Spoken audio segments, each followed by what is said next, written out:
recursos escasos, utiliza recursos escasos para satisfacer necesidades que son ilimitadas. Bien, ahí vamos sumando, vamos construyendo. Claro, exactamente.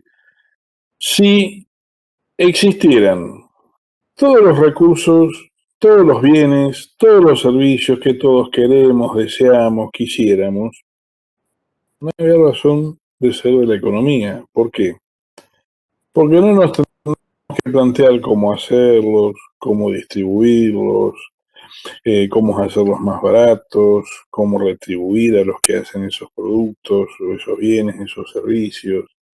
Es decir, no quedaría en evidencia el otro concepto que da razón de ser de la economía, que es la escasez. Esa es la cuestión básica. Es decir, como no tenemos suficientes bienes y servicios para el conjunto de la sociedad, se nos plantea entonces cómo administrar esos recursos, cómo gestionarlos de manera tal de poder satisfacer la mayor cantidad de personas o bien instituciones, etcétera, de la sociedad que están requiriendo de esos bienes y servicios. ¿Por qué? Son escasos porque son las necesidades superan la disponibilidad de recursos. Entonces, ahí es la razón de ser de la economía. Relacionemos las necesidades con la disponibilidad de los recursos como para generar esas necesidades del conjunto de la sociedad. La escasez. Esa es la raíz de la economía. Ustedes van a encontrar en distintas bibliografías definiciones, en Samuelson, en Stiglitz, en Mochon y Becker, van a encontrar. Y en definitiva, el concepto gira en torno a la escasez ante las necesidades ilimitadas. Entonces ahí viene el desafío de cómo arbitramos los medios, qué hacemos, cómo lo hacemos, quién lo hace para poder satisfacer esas necesidades. Ese sería, eso es la economía, ese es el concepto de economía. A renglón seguido tenemos, perdón, yo parto del supuesto que están todos disponiendo de la cartilla de trabajos prácticos, ¿no? Si hay alguien que no tiene, o sea, yo me puse piloto automático y se me... gracias por lo que Florencia. Bien, vamos todavía. Bien, entonces vamos con la segunda consigna que dice distinguir los conceptos de bien económico libre. Esto viene a caballo de la definición de los conceptos que estábamos estudiando recién. Si el bien es económico es porque reúne un atributo fundamental para poder ser económico, que ¿cuál es? Lo que acabamos de mencionar, que es lo que le da razón de ser a la economía, es que el bien económico, por definición, es escaso. ¿Sí? Y mientras tanto, el bien libre, que cada vez los hay menos, es porque es abundante. ¿Sí? Esa es la manera de poder hacer esa distinción entre un bien económico y un bien libre. Dice, a continuación, en el punto 3, ¿qué tenemos? Dice, los bienes de capital satisfacen directamente las necesidades humanas. Bueno, a ver, dentro de el qué, el cómo, el para quién, que vamos a ir definiendo la asignación de recursos para obtener productos, en muchos casos, en la mayoría de los bienes y servicios que vamos a poder obtener para la satisfacción de necesidades, ¿qué vamos a tener? Bienes de capital. ¿Cuál es un bien de capital? Un bien de capital, por ejemplo, es algo que nos permite generar un insumo o una materia prima, o contribuir a la producción de un bien final. Ese bien de capital, por ejemplo, ¿cuál puede ser? Si nosotros pensamos en la producción de pan, ¿cómo producimos el pan? El insumo fundamental, ¿cuál es? La harina. Ahora, ¿cómo obtuvimos la harina? Tuvimos que hacer el proceso de molienda. Entonces, en el molino harinero se utilizaron quebradoras, aplastadoras, tamizadoras, envasadoras. Son todas esas máquinas que contribuyen al proceso de la molienda que permite obtener la harina. Pero, a su vez, ese molino harinero, una de las materias primas, uno de los insumos que utilizó en el proceso de elaboración, que fue el grano de trigo. Ese grano de trigo, ¿de dónde viene? De la producción primaria agropecuaria. Ese grano de trigo requirió también de bienes de capital para poder ser producido. Una máquina sembradora, un camión que transportó la semilla hasta el lugar donde se iba a plantar, el tractor que arrastraba la sembradora. Luego necesitamos un equipamiento como para hacer el tratamiento sanitario del trigo de manera tal de que tenga un buen rendimiento en kilos de grano de trigo por hectárea. Entonces, luego tenemos el proceso de cosecha. Usamos una cosechadora, es otro bien de capital, con el cual esa cosechadora va transportando el grano cosechado, lo traslada a una tolva, a una máquina arrastrada por un tractor que toma en el campo el grano recién cosechado y a su vez lo pasa desde esa tolva al camión, que ese camión lo va a llevar al lugar de almacenaje donde hay silos metálicos que lo van a almacenar hasta el momento en que tenga que ser ese grano trasladado a el molino harinero. Es decir, fíjense, la cantidad de bienes de capital que están participando en el proceso productivo de, como he tomado ejemplo, la harina de trigo. Para luego que esa harina de trigo llegue a la panadería y el panadero tiene la amasadora, la sobadora, el horno eléctrico, bueno, para poder recién ahí llegar con otro bien de capital al público, que es la balanza en donde pesa el kilo de pan. Y lo envasó en una bolsita que se la lleva el cliente. Fíjense todo ese proceso, lo que ha necesitado de bienes de capital para consumir y entonces satisfacer vía el consumo una necesidad existente. Entonces, ¿qué me está diciendo por definición lo que es un bien de capital? Ese bien de capital lo que hace en definitiva es contribuir al proceso productivo, a la generación de bienes y servicios que van a permitir a futuro, inmediato, supongamos, la satisfacción de una necesidad. O sea, en definitiva, estamos satisfaciendo una necesidad futura. Piensen en los plazos, en los términos de cómo actúa ese bien de capital. Prácticamente, desde que se plantó la semilla de trigo hasta que se obtiene el grano de trigo, estamos en un lapso de 7 a 8 meses. Pero previo a eso hubo otro periodo en el cual lo que se hizo fue obtener la semilla que iba a permitir luego hacer el proceso productivo del grano. Y a partir de ahí. Es decir, en muchos casos estamos hablando, o en el caso del trigo, prácticamente hablas de entre un año y medio, hasta que es consumido el pancito que se sale de la panadería. Esos son los tiempos que se manejan. Bien, entonces lo que estamos hablando es que las necesidades que satisfacen los bienes de capital en forma genérica son necesidades futuras. Para que se dé una idea, el pan que hemos consumido o que vamos a consumir en mayo de 2022,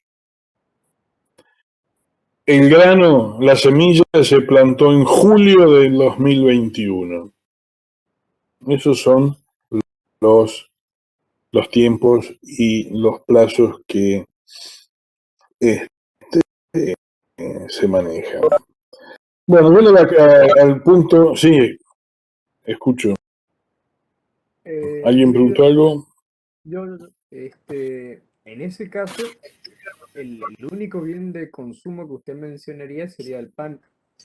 Todo el resto serían todos bienes. Claro, los demás son, también, sí, está claro, son, los demás son bienes de capital que contribuyen al proceso productivo.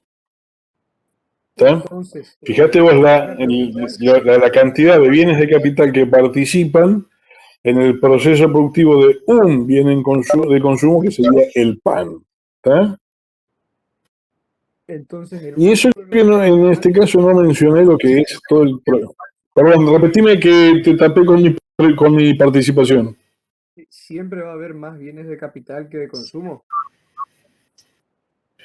A ver, es inevitable y necesario para los bienes... a ver, los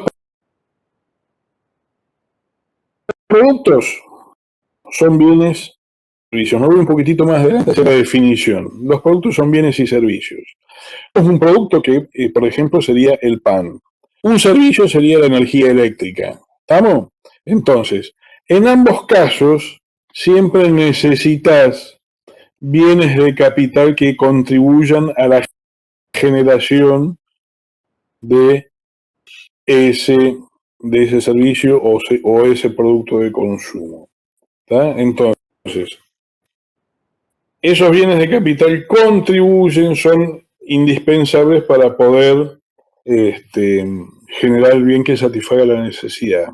Y no nos apartemos de lo que hemos visto como definición de economía.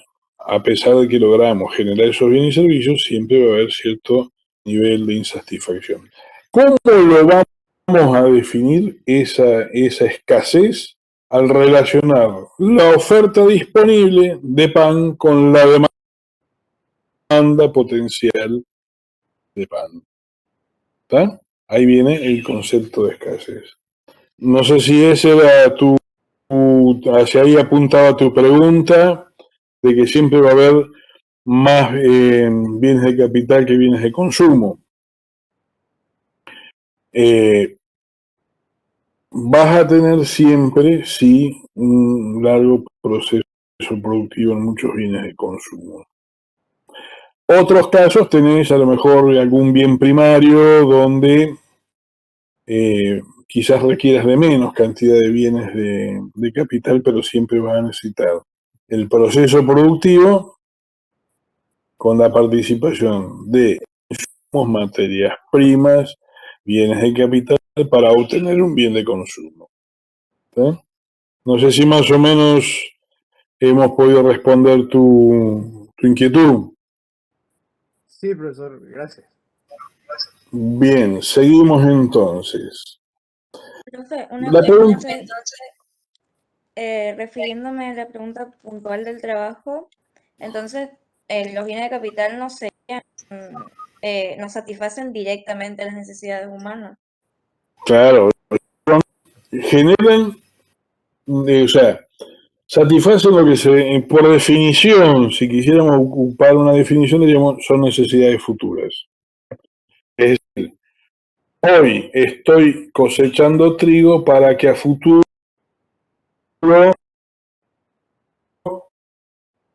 inmediato o de mediano plazo. El trigo se cosecha en diciembre en Argentina, entonces usamos la cosechadora en diciembre para poder obtener el grano que va a permitir ser harina en mayo, abril o marzo, para que después la bolsa de harina de 50 kilos que compra el panadero la use en mayo, junio, julio, y ahí se genera el bien de consumo. Si no es un proceso, generalmente no es un proceso inmediato.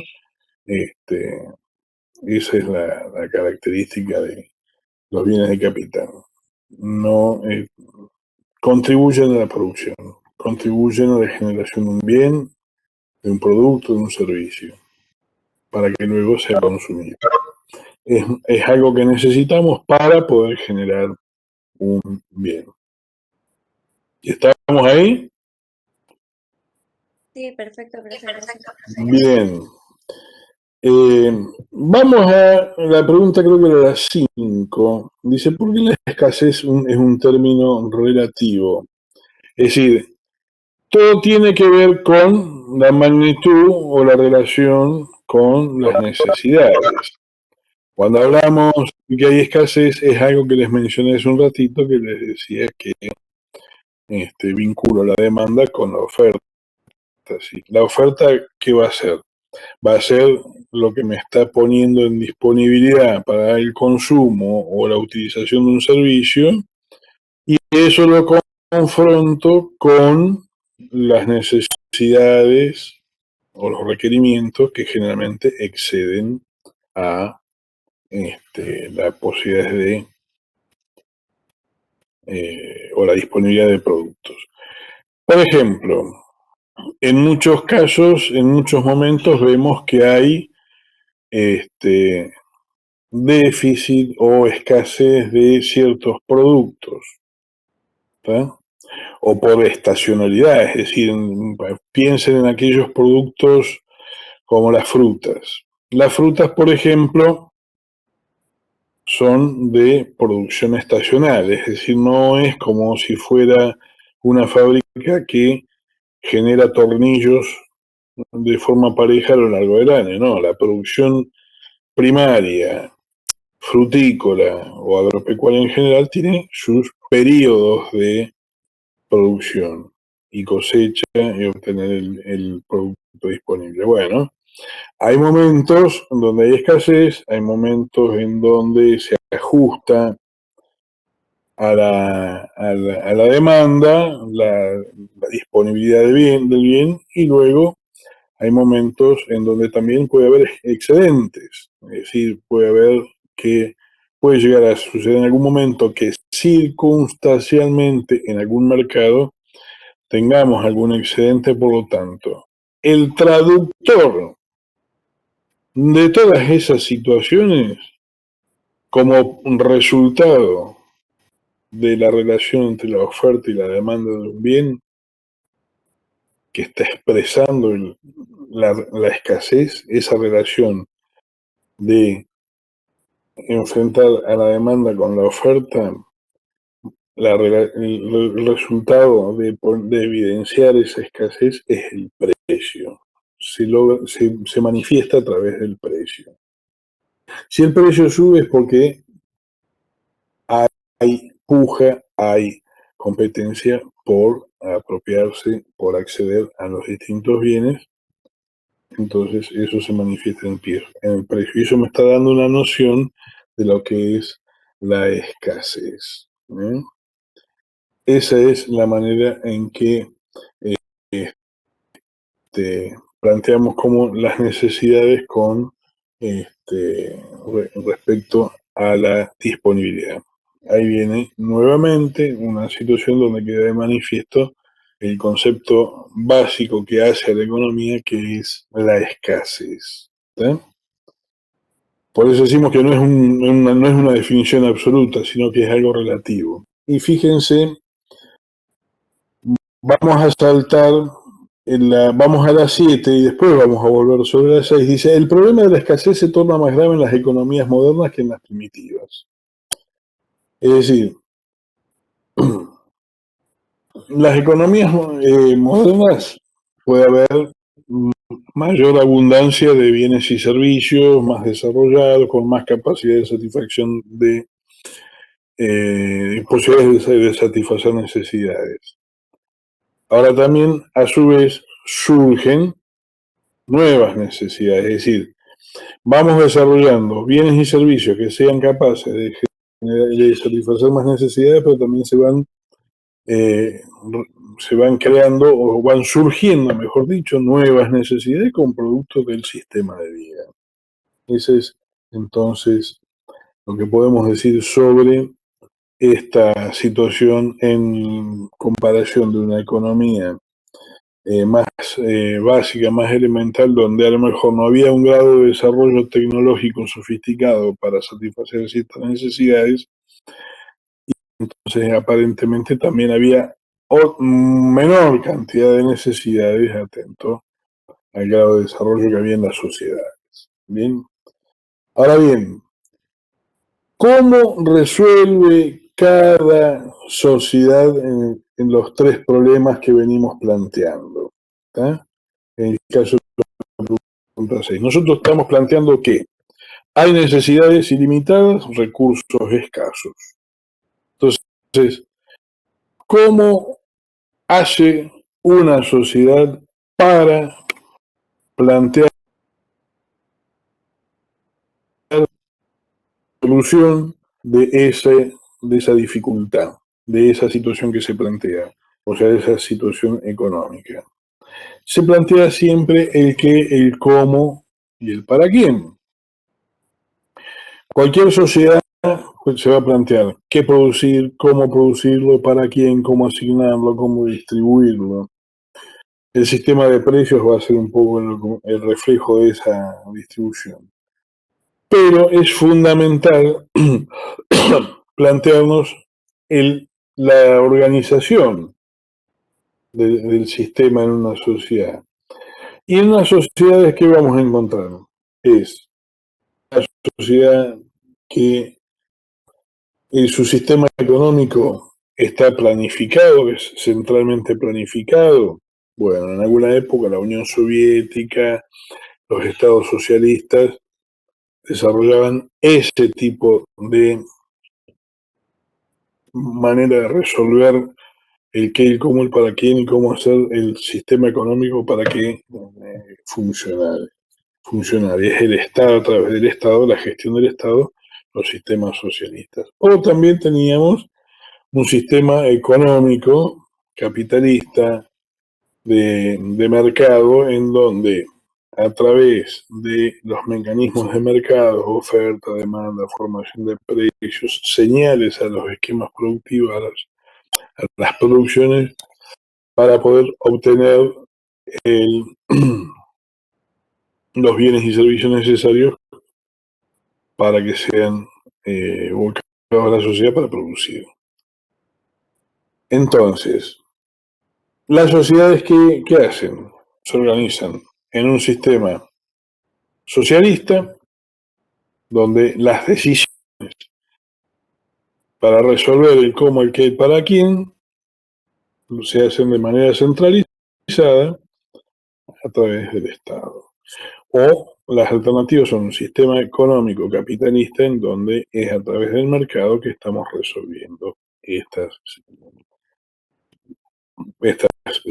situación de decir qué producimos, cuánto producimos, para quién, de qué manera. Entonces, tenemos una tercera alternativa que son los sistemas mixtos y donde tenemos el caso paradigmático, digamos, a modo de ejemplo, que es la Unión Europea, la Comunidad Económica Europea, en donde a través de un sistema de planificación se determinan volúmenes, formas de comercialización, o sea, cómo se acceden a los mercados, cómo se produce, quiénes producen, cuánto. Pero el sistema es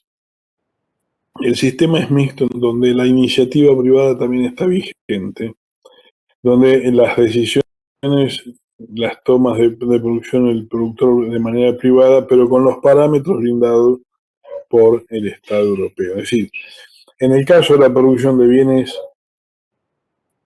agroalimentarios, que es lo que dio origen al nacimiento de la Unión Europea, existe lo que se llama la PAC, la Política Agrícola Común, en donde se definen los volúmenes necesarios a producir de manzana, de carne, de leche, naranja, frutilla, de cerdo, de pollo, de manteca, etcétera. Y entonces se establecen los estímulos a producción, en algunos casos son subsidios, en otros son sistemas de competencia de mercado, y de esa manera el Estado supranacional, que sería la Unión Europea, se asegura, que ese es el objetivo inicial, se asegura la provisión, el desarrollo, el abastecimiento agroalimentario. O sea, hay que tener en cuenta que el surgimiento de la Unión Europea, la Comunidad Económica Europea, fue tomar decisiones en el área de producción agroalimentaria para no volver a situaciones como la que habían tenido como producto de la Segunda Guerra Mundial. Entonces, en ese sistema mixto, los productores son propietarios de la tierra, son que deciden los volúmenes a producir dentro de las pautas que brinda ese Estado supranacional que es la Unión Europea. ¿Alguna pregunta hasta acá? ¿Alguna aclaración, algún concepto? Hola. Por mi parte no, profe. Todo bien. Bueno, no, digo para seguir. Bien. En el caso de la pregunta 8, está fácil, Profe, ¿no? una pregunta antes. No nos exige mucho. ¿Eh? Una pregunta. ¿Perdón? Sí. Estos trabajos, ¿vamos a tener que ir subiéndolos al aula virtual o algo así? ¿O no? Porque No, esto van a ir desarrollando ustedes. Y decir, estos resultados, o sea, para ustedes tiene que ser esto que venimos haciendo hasta acá con este primer práctico, es el resultado de la lectura, a partir de la clase teórica, la lectura de los textos que se les han propuesto. Se les han propuesto Mochoni Becker, Samuelson, varios textos. Hay unos cuantos que se pueden utilizar de microeconomía o de introducción a la economía. Entonces, esto es una especie de ejercicio de conceptualización de esos conocimientos, de esas primeras herramientas. Eso lo van resolviendo ustedes y los van contrastando con lo que vean en teoría, con lo que vean en los textos. ¿Tá? Bien, vamos al ejercicio 8, dice, supongo que solo una isla es desierta. Recordemos que entonces el planteo era qué, cómo, para quién y cuánto.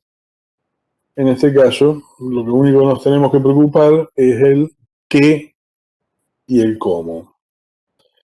Entonces, lo que no tengo que resolver es el para quién. En el caso del punto 9, tomamos como referencia, dice, una economía como la Argentina, que tiene un vasto territorio, bosques, praderas, minerales.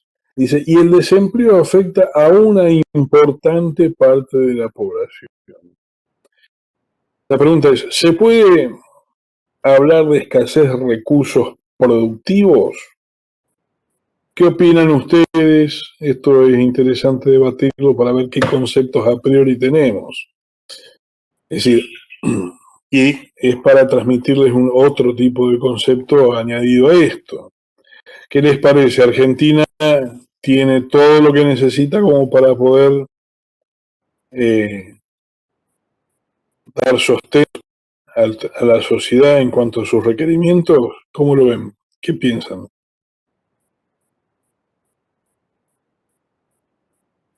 Yo considero que Argentina tiene una riqueza muy rica, pero no se sabe aprovechar los recursos que tenemos. No se sabe cómo manejarlos y cómo quizás explotarlos. Nosotros si queríamos podríamos llegar a ser potencia, pero tenemos unos malos gobernantes. Tecnología e infraestructura también faltaría. Bien. A ver, tecnología, infraestructura, recursos naturales, suelo, Las ha políticas mencionado. también pueden influir mucho en eso. Bien, sí. Ahora, hay algo que ahí estoy viendo que alguien habla de mala administración de recursos. Sin embargo, somos el país más eficiente del mundo en la producción de materias primas para generar alimentos. ¿Qué les parece entonces? Es decir, Argentina está con una característica, con un problema, ¿cuál es? Y ahí salgamos de lo que a mí más naturalmente por mi formación profesional, yo soy licenciado en Administración Agraria, licenciado en Economía Agraria, he hecho la especialización en comercialización agroalimentaria. Entonces, normal, por eso van a entender que yo les fui por el lado del trigo. Bueno, en el caso de la economía en su conjunto, podemos tener muchos factores disponibles, insumos, materias primas, pero hay que tener en claro algo. Ninguna sociedad, ningún país tiene los recursos necesarios para ser absolutamente autónomo y que eso le permita no tener que vincularse o relacionarse con el resto de las economías o de los países o de las sociedades. Argentina tiene muy buenas producciones en el sector agroalimentario. Argentina produce estando distanciado, largamente distanciado de los principales centros de formación de precios y de mercados y de consumo, y así todo es competitiva en lo que es agroalimentos. En otras cosas no. Pero tomamos como referencia los agroalimentos, pero Argentina es competitiva en muchas cosas. Quizás como ejemplo extremo, siempre cito que Argentina es exportador de instrumentos musicales. Ustedes dirán, ni se les había ocurrido. Bueno, Argentina es muy eficiente, es muy buena en la generación de instrumentos de cuerda, instrumentos musicales, etcétera, que le permiten exportarlo y ser más barato que lo que se produce en otras partes del mundo. Por lo tanto, sí es conveniente asignar recursos a aquellos bienes, a aquellas producciones en las cuales se pueden generar divisas o se pueden comercializar y vender o hacer el consumo que sea más barato que en el resto de las economías, que por lo tanto no nos sea necesario tener que importarlo. Pero en muchos otros rubros, Argentina no es eficiente. Y hay en otros rubros donde es neutro la relación entre producción, importación, exportación es neutra, o sea, se puede producir. Es decir, ninguna economía es autosuficiente. Partamos de eso. Yendo a lo que ustedes habían mencionado, tecnología, suelos, etcétera, acá tenemos que retocar o recordar cuáles son los factores de producción. ¿Tá?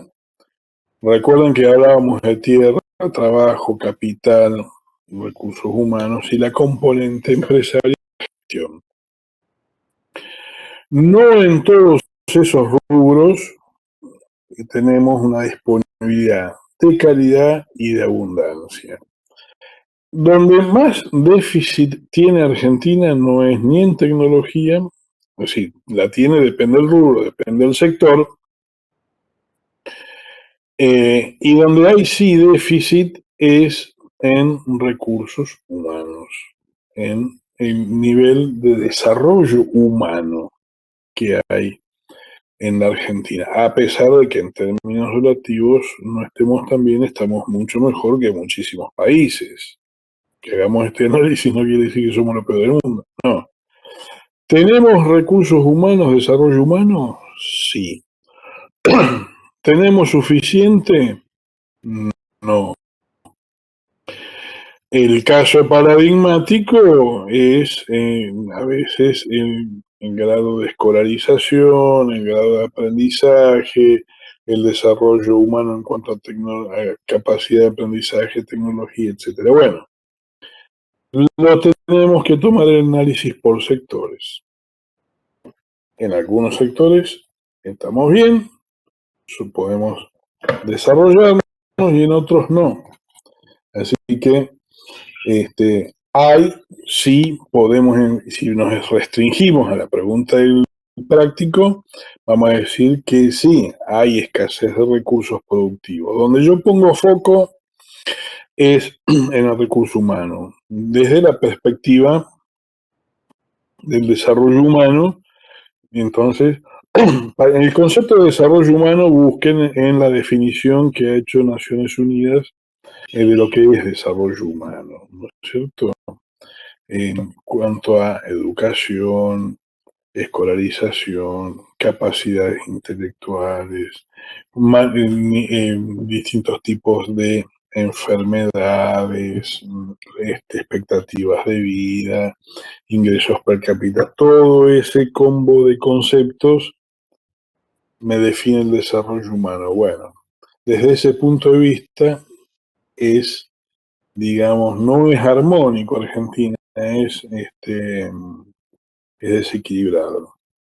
Donde sí Argentina tiene un gran desarrollo tecnológico, humano, de recursos, es en el sector agroalimentario.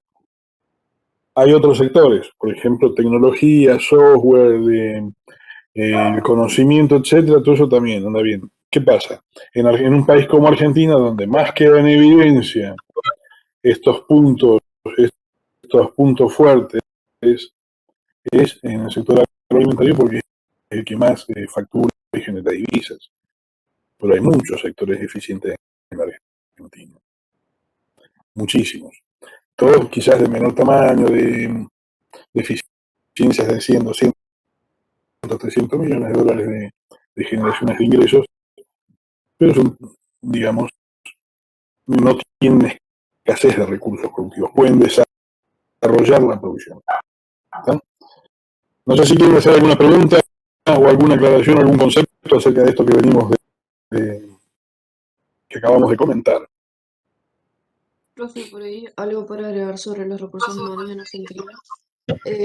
Se ve mucho ¿Perdón? que por ahí que se ve mucho que con respecto a los recursos humanos en Argentina, todos los jóvenes licenciados, si es que deciden estudiar acá, deciden irse a otro país porque el costo de vida en Argentina es muy alto actualmente. El tema de poder conseguirte una casa o alquilar un apartamento no es como antes, digamos. Antes nuestros papás con 20 años por ahí podían comprarse una casa y ahora es algo que se ve muy lejano, digamos. Entonces por ahí Bueno, eso es relativo. Eso es relativo. Respecto del acceso a la vivienda, hay una manera de comparar distintas épocas, distintos periodos. Por ejemplo, para poder comprar un departamento de 60 metros cuadrados está expresado en cuántos meses de trabajo. Es decir, cuánto tiempo de tu vida tenías que destinar a... Ha ido cambiando en el tiempo, cambiaron los costos de construcción, cambiaron las situaciones macroeconómicas que han llevado a que exista pérdida de poder adquisitivo, etcétera. Es decir, desde ese punto de vista, la característica argentina la podés medir en esos términos. Hay indicadores, hay estudios, hay informes que han explicado, digamos, la situación como un análisis parcial de desarrollo humano en lo que hace acceso a la vivienda, explicado en esos términos, pero es una característica, un perfil. Bueno, vamos a avanzar con el práctico. Voy a ver si puedo compartir con ustedes. ¿Me están viendo la pantalla? Si me No, pueden dar el ok, sí. ¿No? aún no. No, profe. A ver. Voy a tratar de compartir. A ver si tenemos...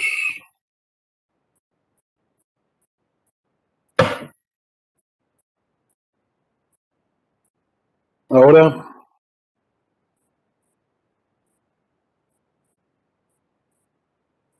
¿Alguien me da el ok?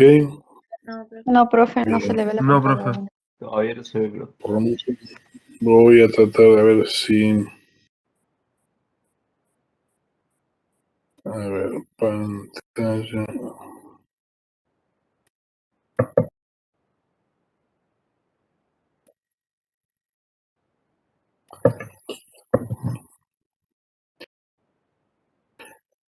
No estoy pudiendo hacerles compartir. Bueno.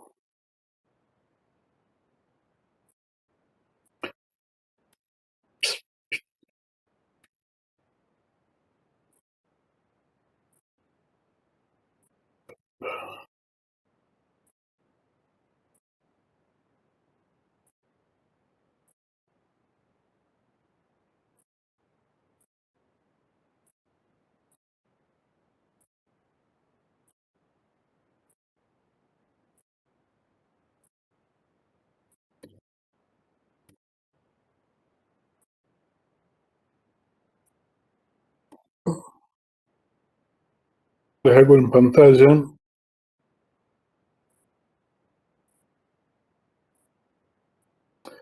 Veo que no. Me pareció que algo había habido ahí. Bueno, era lo más primitivo y rudimentario. Dice en el ejercicio 10, dice, dada una curva de transformación. Bueno, primero vamos a recordar qué era una curva de transformación. O también lo han visto como frontera de posibilidades de producción. ¿Quién puede decir algún concepto que hayan visto hasta a partir de la clase teórica? ¿Qué es la frontera de posibilidades de producción o la curva de transformación y para qué sirve? Pues es una herramienta que usamos para qué y bajo qué condiciones y qué supuestos Yo tengo se anotado analiza. que muestra la máxima cantidad que se puede producir de un bien en una determinada economía, dados los recursos y la tecnología disponible, y dadas las cantidades de otros bienes y servicios públicos. Bien, acá en esto último que acabas de mencionar está un poco la clave de para qué nos sirve esta herramienta, entre otras cosas. Yo como previendo que como no iba a lo mejor transmitirles bien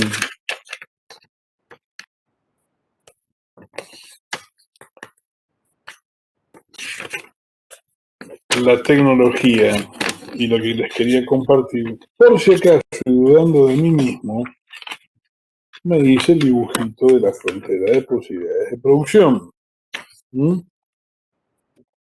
A ver si se puede ver. Si alguien ve algo. Bueno. Eso es una frontera de posibilidades de producción. Donde en el eje de las Y ponemos bienes de capital, por ejemplo, y en el eje de las X ponemos bienes de consumo. Podría alejar un poco la imagen, profe, para que se vea bien. Y ahora yo hago caso. Si vos me decís que estamos en el país, no la acerco, la alejo, lo que no voy a hacer es quemarla. Bien, ¿estamos ahí? ¿Te sirve ahí? Sí, ahí mejoró, profe. Bien. Gracias. Bueno, algo que mejoramos la vida. Che. Bueno, muy bien, seguimos. Entonces, fíjense, en el eje de las Y tenemos bienes de capital, en el eje de las X bienes de consumo. Podemos sintetizar el funcionamiento de una economía de esta manera. Y tenemos la manera de analizarlo. Fíjense, tenemos una situación A. ¿Es posible que un país, una sociedad, una economía se posicione en el punto A de producción tanto de bienes de consumo como de bienes de capital? Según tengo entendido, sería como un punto inalcanzable para el momento en el que se encuentran en la economía, ¿no? ¿Pero por qué? Porque no cuenta con la tecnología suficiente o algún Con los recurso recursos para necesario. llegar a alcanzar ese grado. Bueno, ahí estamos. Los recursos son insuficientes. ¿De acuerdo? La forma de poder llegar a ese punto A, ¿cuál sería? Lograr un desplazamiento de esa frontera de posibilidades de producción. Y lograr ese desplazamiento hacia ese punto A, ¿por qué ser? Porque ahí pueden ser distintas causas, distintas fuentes. Porque hay desarrollo tecnológico, es una posibilidad, o podría ser una causa. Hay crecimiento demográfico, también puede llegar a contribuir. ¿Puede haber algún tipo de financiamiento de fuera de la economía que permita producir más de todo? Puede ser. Bien. Entonces, esas serían las condiciones en las que hipotéticamente se podría desplazar la frontera hacia el punto A. ¿Ok? Bien. En el caso del punto B, y ese es el gran desafío para nosotros, para interpretar y analizar, ¿qué me está representando ese punto B?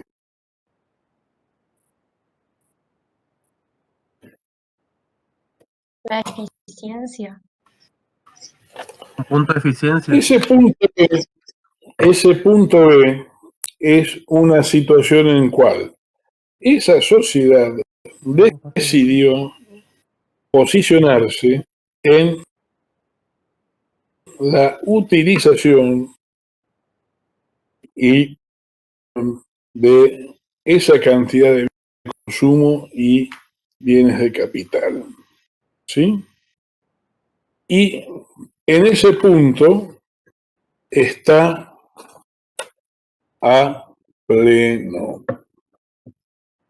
Fíjense. Si una unidad le ponemos 1 de capital, 5 de consumo, no importa.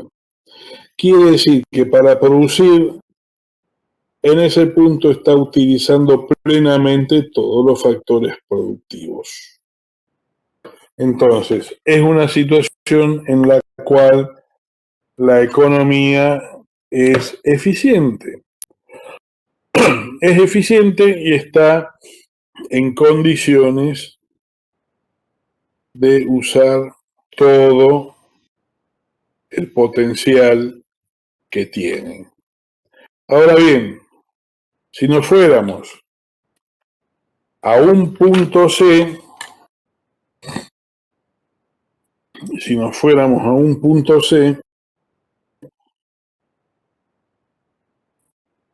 ¿qué pasa? Estaríamos dilapidando recursos. Profe, podría Dilapidando recursos. que podría decirse que es un punto alcanzable que se puede desarrollar, pero no es la manera más óptima de llevar a cabo las actividades. O sea, estás perdiendo recursos o no llevándolo de la manera correcta. O sea, es alcanzable, pero no es óptimo. Estás refiriéndote al punto C, ¿no es cierto? Sí. Bien. En ese punto C lo que estamos haciendo es no producir todo lo que el potencial de esa economía tiene.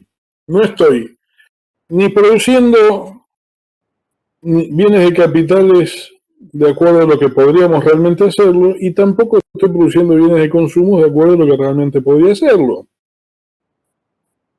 Es una situación de no aprovechamiento de los recursos, dilapidación, o hablemos de decir que hay capacidad ociosa. Es decir, cuando hablamos de capacidad ociosa, ¿de qué estamos hablando? Máquinas que no se utilizan, personas que no se emplean o no se ocupan, recursos naturales que no se aprovechan. Es decir, estamos en esa situación. Y en el punto D es directamente como si no existiéramos, o sea, estaría cero, la economía no existiría, sería no se utilizan los factores productivos. Ahora bien, háganse este planteo. ¿Por qué tiene esa forma la frontera de posibilidades de producción? ¿Cuál es el fundamento de esa forma? Porque el costo de oportunidades es creciente. O sea que hay que renunciar a un bien para obtener otro. Bueno, esa es otra de las cuestiones que me está transmitiendo esa frontera de producción. Ahora vamos a ir. Por eso hice el caso en rojo y el caso en verde. ¿Está? Entonces, esa forma que tiene la frontera de posibilidades de producción tiene que ver con que, imagínense, bienes de capital. Hablábamos de el proceso del trigo y hablábamos de los que cosechan la soja o el trigo con una cosechadora. Es decir, hay gente que fabrica cosechadoras, o sea, bienes de capital. Y imagínense ustedes que vamos a cambiar el sistema, la orientación y las prioridades de la producción, y entonces transportar, cambiar los recursos de una producción a otra hace que no sean perfectamente sustituibles, reemplazables. Entonces, ¿qué pasa? Si yo tenía un tipo fabricando aviones y ahora lo paso a fabricar trigo, va a poder fabricar trigo, pero el rendimiento, la eficiencia de ese recurso aplicado a producir trigo va a ser mucho menor que si estaba en su especialización, que era la de fabricar aviones. Es decir, hay rendimientos decrecientes por un lado y hay ineficiencias en la reasignación de factores productivos cuando hacemos el cambio de una producción a otra, aunque los estemos empleando a pleno. ¿Está el concepto? ¿Quedó claro? Bien. Sí, profe. Bien. Y ahora sí, nos vamos a ir a ver otro concepto que está transmitiendo la frontera de posibilidades de producción, que es la del costo de oportunidad. Cuando estoy en la situación de la línea verde, estoy produciendo una determinada cantidad de bienes de capital y una determinada cantidad de bienes de consumo. Y si quiero pasar a la situación de aumentar el nivel de consumo, voy a tener que, como estoy sobre la frontera, lo que voy a tener que hacer es resignar Bienes de capital. Para pasar de 3 a 5 unidades de bienes de consumo, voy a tener que resignar algo de bienes de capital. Cuando yo cuantifico esa reducción que hago o ese cambio que hago, lo cuantifico y ese es el costo de oportunidad. Cuando tengo que resignar algo para obtener más de otra cosa y mantenerme en una situación de eficiencia, ahí es cuando ese cambio le asignamos una valoración que se expresa como costo de oportunidad. ¿Está el concepto?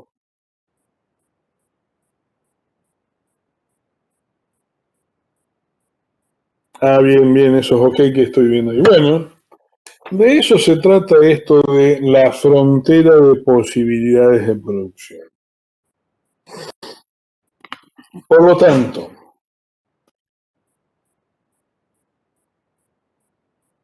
vamos al ejercicio 11. Y ese vayan graficando ustedes porque no estoy pudiendo ponerlo en como compartido. Voy a intentar, pero en pantalla el ejercicio 11, pues yo estoy empantanado acá con esto. No se ve, profe. Compartiendo pantalla, profe, no se ve.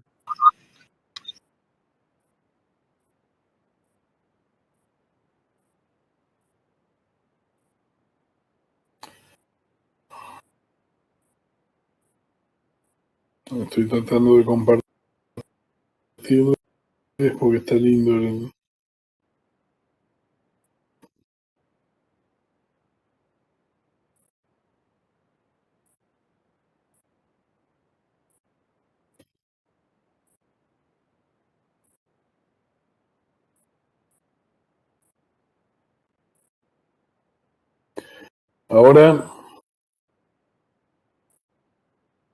Ahora están viendo. No, profe. Hola. ¿Se ve? ¿No? No, profe. Pero, bueno, me he frustrado. Voy a intentar nuevamente y si no lo...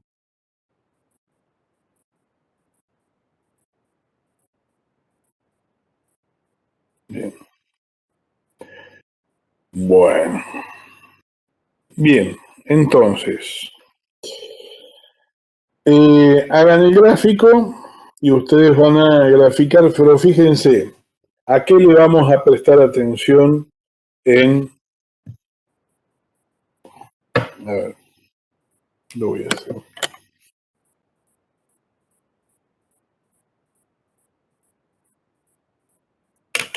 Profe, al lado de donde dice empezar video, ¿está apretando la parte que dice compartir o share? Sí, estoy yendo a compartir, pero no me comparte. Parece un chiste, pero no me comparte. Estoy yendo a eso, tratando de hacerlo. Profe, ¿y usted selecciona lo que la pantalla que quiere compartir? Sí, sí. Sí, las tengo abiertas y todo.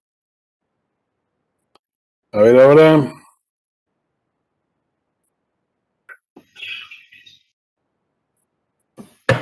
Igual creo que cuando usted selecciona para compartir, tiene que poner qué quiere compartir, si toda la pantalla o solo una ventana.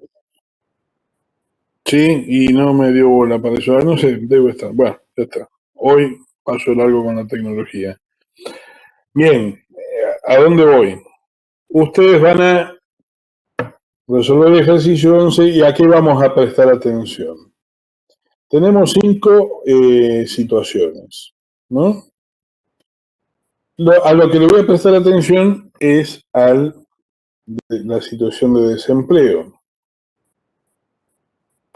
La tasa de desempleo. ¿Y qué vemos? Hay distintas combinaciones ahí de bienes de consumo y bienes de capital. Nosotros vemos como bien de capital o bien de consumo. ¿Y qué tenemos? 90 unidades de bienes de consumo y 10 de capital. Esa es una situación. Es la situación A. Tenemos 70 unidades de consumo y 30 de capital. Eso es la situación B. Tenemos 60 unidades de consumo y 40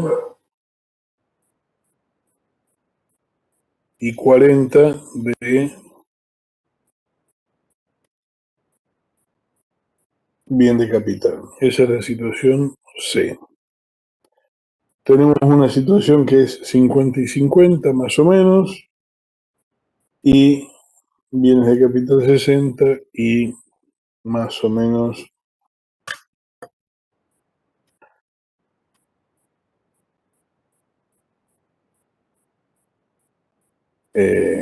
40 y 60 nos daría ahí. A ver. Entonces, fíjense, vamos a tener una situación de 3% de desempleo, situación A. 15% en la situación B. 20% de desempleo en la situación C. 0% de desempleo en la situación D y 10% en la situación E. Fíjense, entonces, ¿cómo voy a razonar? La situación A es, aparte de la situación D es la que va a estar sobre la frontera de posibilidades de producción. Y la más alejada de la frontera de posibilidades de producción va a ser la situación C, que es el de mayor tasa de desempleo, que es el 20%. Y vamos a tener la situación B con 15% y 10% la E. Entonces, los dos ejemplos que voy a tomar de referencia por contraste son la C y la D. La C va a ser la más alejada, la más ineficiente, y la D es la de eficiencia, pleno utilización de todos los factores productivos, porque está sobre la frontera de posibilidades de producción. ¿Está? Entonces, esa es la situación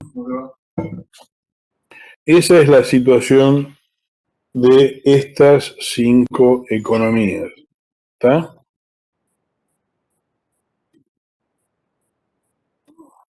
Profe, entonces, ¿la C es la más eficiente? La D es la más eficiente. Profesor, La D es la más eficiente. La C es la más ineficiente. Es decir, la que menos aprovecha los recursos disponibles, la que menor volumen de producción va a generar. ¿Está? Tenemos entonces bienes de capital, bienes de consumo, y ahí tenemos la situación sobre la frontera de posibilidades, la situación D y la situación C. Y hemos puesto la A también y la B. Así sería la resolución de este caso. Profesor, ¿Qué es lo que está presentando este ejercicio, este caso? Sí, dale, Si siempre se bordeara, adelante.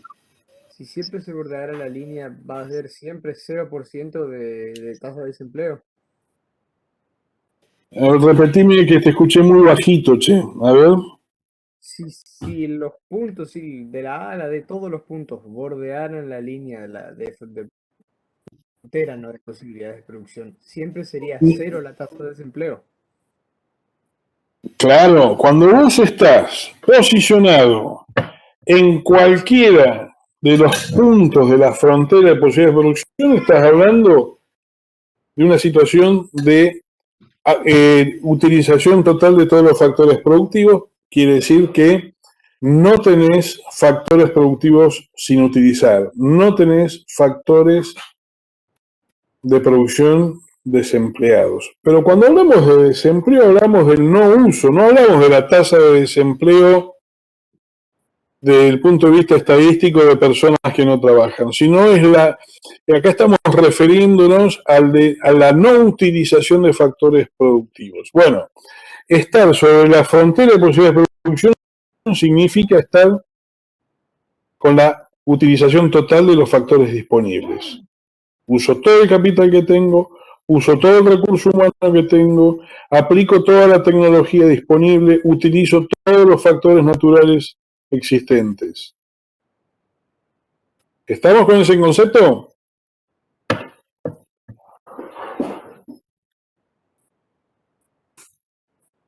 Ah, bien, Facundo, gracias.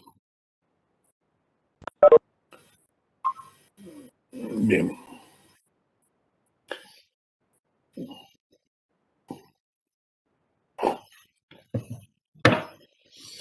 Bueno.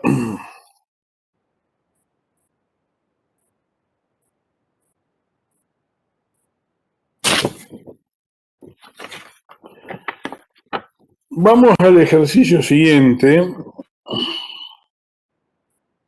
El ejercicio C lo van a poder, se los comento, y lo van a poder resolver ustedes. En el ejercicio 13 tenemos, en este caso, dos economías, pero en 5 momentos diferentes cada una. Pero que es el mismo tiempo para una economía y para otra. Dice, en dos economías diferentes, A y B, ocurren lo siguiente en las tasas de desempleo y en las estructuras de producción. Y tenemos tiempo 0, tiempo 1, tiempo 2 y tiempo 3. Y eso es para ambas economías. Fíjense que en este caso, la opción para cada economía es o hacer producción militar o hacer producción civil.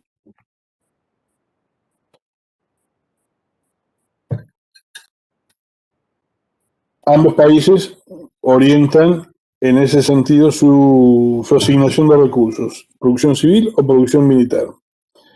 Sin embargo, obtienen distintos niveles de producción en ambas orientaciones, sea producción civil o producción militar, y en definitiva obtienen distintos niveles de eficiencia. Entonces, el país más eficiente en alguna de las combinaciones de producción de bienes civil y militar, el país más eficiente, ¿cuál va a ser? Tiro la pregunta. A ver quién me dice algo. El machete está en la consigna del ejercicio. La respuesta está ahí. ¿El país B?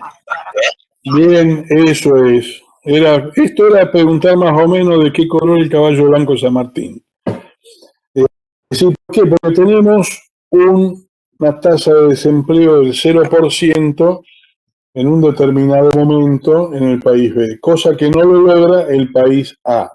Pero en ambos casos va habiendo cierta mejora porque se va reduciendo a medida que pasa el tiempo la tasa de desempleo. Es decir, en el caso del país A va de un 20% al 15%, al 10% y al 5% en cada tiempo. Bueno.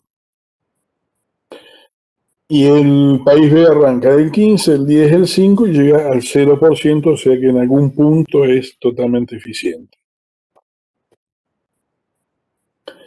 Entonces, ustedes tienen que hacer el gráfico de cada una de esas economías e identificarla, de acuerdo a lo que tienen impreso en la cartilla. Vamos al ejercicio 12.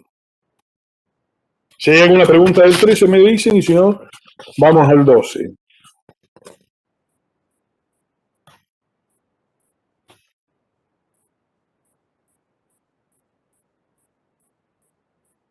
Bien, vamos al 12. Dice, los economistas dicen que no hay nada gratis, pero cuando una sociedad produce, corrijan esto, cuando una sociedad produce ineficientemente, es posible producir más cantidad de todos los bienes. En este caso existe algo gratis. No es necesario perder nada para producir algo más. Explique cuando no hay nada gratis y por qué. Esto tiene que ver como cuando vimos el ejercicio 11, que hicimos el grafiquito hace un rato. Y vamos a usar para este caso nuevamente este grafiquito. Dice, ¿cuándo hay algo gratis y cuándo no hay nada gratis según una economía? Lo que está planteando esta pregunta, esta consigna, es la existencia o no de costos de oportunidad. Si yo estoy en el punto B y quiero pasar al punto verde, que hubiera sido, supongamos, un punto que le ponemos B1, de B1 a B, como estoy dentro de la frontera de posibilidades de producción, evidentemente voy a tener que asumir algún costo si quiero pasar de una situación a otra. Entonces, hay algo que nos va a significar costo de oportunidad, es decir, la decisión de cambiar de una situación a otra implica un costo de oportunidad. Este es el caso cuando no hay nada gratis, es decir, estamos haciendo un sacrificio, dejar de producir bienes de capital para producir más bienes de consumo. Este es el caso de la consigna, pero dentro del argumento de la consigna decimos que cuando estamos en el punto C y quisiéramos pasar al punto B, no hay costo de oportunidad. ¿Por qué razón? Porque para pasar del punto C al punto B, no estoy resignando ninguna otra producción para aumentar la producción de bienes de consumo. Entonces, en este caso no hay sacrificio que se haga. ¿Alguna pregunta, alguna duda acerca de esto? Podría decirse entonces, como explicó con el gráfico, que pasa del punto C al B, como dijo que no se espera nada, sino que como que se redistribuye y se organiza mejor la producción para llegar al punto. Ahí se fue la voz como estabas hablando. Por favor. Que básicamente se realiza una estructuración, una reorganización para llegar al punto óptimo de producción. Cuando vos pasás del punto C al punto B, no tenés costo de oportunidad, porque vos no resignás nada de bienes de capital para aumentar la producción de bienes de consumo. ¿Por qué? Porque tenías capacidad ociosa, tenías materias primas, tenías recursos humanos, tenías tecnología disponible que no estaba siendo utilizada, entonces la usás y producís más bienes de consumo. No fue necesario, en ese caso, dejar de producir bienes de capital para producir bienes de consumo. ¿Se entiende? No hay, ahí es donde no hay costo de oportunidad. Distinto es cuando vos estabas en el punto B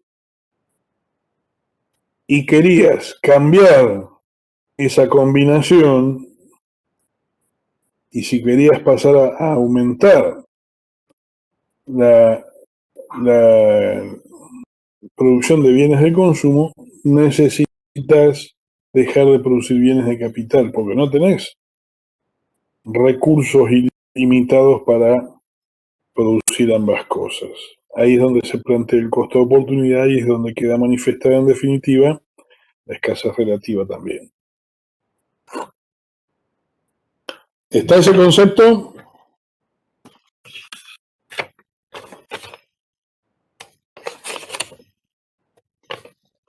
Hola. Sí, profe. Está. Sí, profesor. Sí. Bueno, bien. Y vamos al caso del ejercicio 14. Esto es una otra manera de abordar el concepto de costo de oportunidad. Dice, una persona alquila una casa por la que paga anualmente 100.000 pesos. Ejemplo viejo si lo hay. Y tiene depositados en el banco 200.000 pesos, por lo que le pagan un 6% de interés anual. ¿Ok? Esas son las condiciones. El que alquila tiene un capital de 200.000 pesos, de los cuales el cual lo tiene inmovilizado en el banco al 6%. Al 6% le generan 12.000 pesos anuales de interés. Pero por otro lado, paga 6.000 pesos anuales de alquiler. Ahora bien, surge la posibilidad de reasignar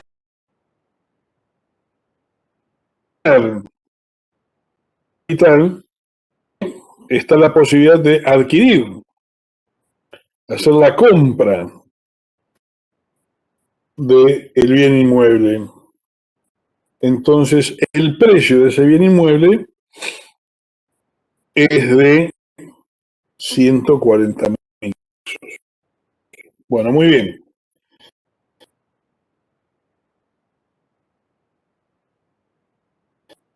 No, es decir, el análisis de costo de oportunidad como una herramienta de decisión. La decisión a tomar, ¿cuál es? La conveniencia de comprar o no el inmueble. 2.000 pesos, inmovilizar 140.000, ¿está? Y los otros 60.000 continúan en el banco. Por lo tanto, tenemos que focalizar el análisis en dónde. En los 140.000 que cuesta la casa. ¿Cuánto me rinden 140.000 pesos? ¿Cuánto me rinden 140.000 pesos? Y eso vayan haciendo el cálculo ustedes. Al 6% anual. ¿Cuánto rinden? Al 6% anual, 140.000 pesos. Hacemos la cuentita, 140 por 6%, me rinde 8.400 pesos. ¿Van siguiendo la cuenta ahí? Sí, profe. Hola. Sí, profe. Entonces, yo lo que tengo que confrontar, 140.000 pesos en el banco son 8.400 pesos.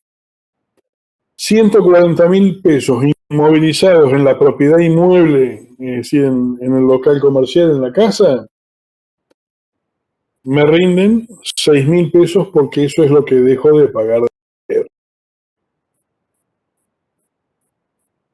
Por lo tanto, lo que estoy poniendo en juego es la diferencia que hay en el rendimiento de ese capital en una situación y en otra. ¿Y qué es lo que veo? Veo que si yo compro la casa, dejo de pagar 6.000 pesos, pero me estoy perdiendo 8.400. ¿La diferencia cuál es? 2.400. Ese es el costo de oportunidad de inmovilizar ese capital de una manera o de otra. 140.000 pesos inmovilizados en el banco rinden 8.400 pesos. 140.000 pesos inmovilizados en el inmueble, en la casa, me rinden 6.000 pesos, que es lo que yo pagaba de alquiler. Por lo tanto, la diferencia entre una y otra alternativa es la que me marca el costo de oportunidad. Si la cuenta hubiera sido al revés, es decir, con esta cuenta, donde tengo un déficit de 2.400 pesos, ¿qué hago? Dejo el dinero en el banco y no compro la casa, porque pierdo. Si la cuenta fuera al revés, que la tasa de interés me generaba 6.000 pesos y la inmovilización en la casa 8.400, quiere decir que sí que me convenía comprar la casa. Hay que prestarle atención al signo, a la diferencia entre una colocación de capital y otra, es decir, una forma de inmovilizar y otra. Bueno, ¿alguna pregunta de esto? Profe, Que nos queda poco, nada. ¿por qué nos convendría comprar la casa? Hola. No sé. No entendí muy bien si conviene o no comprar la casa.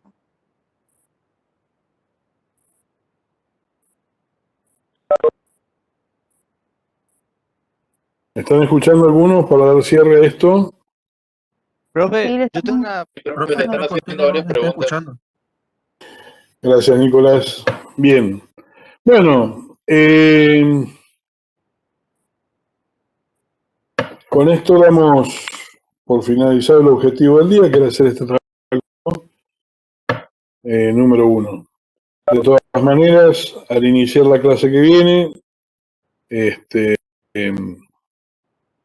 sí, Guadalupe, estabas por preguntar algo. No, yo no los escucho.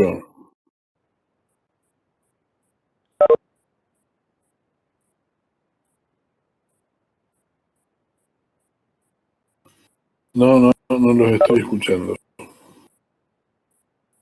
Ahí escucha, profe. Una chica que dijo que no le quedó muy en claro porque ¿Ustedes me escuchan a mí? Sí, No te profe. está escuchando el profesor. Que me pongan algún ok.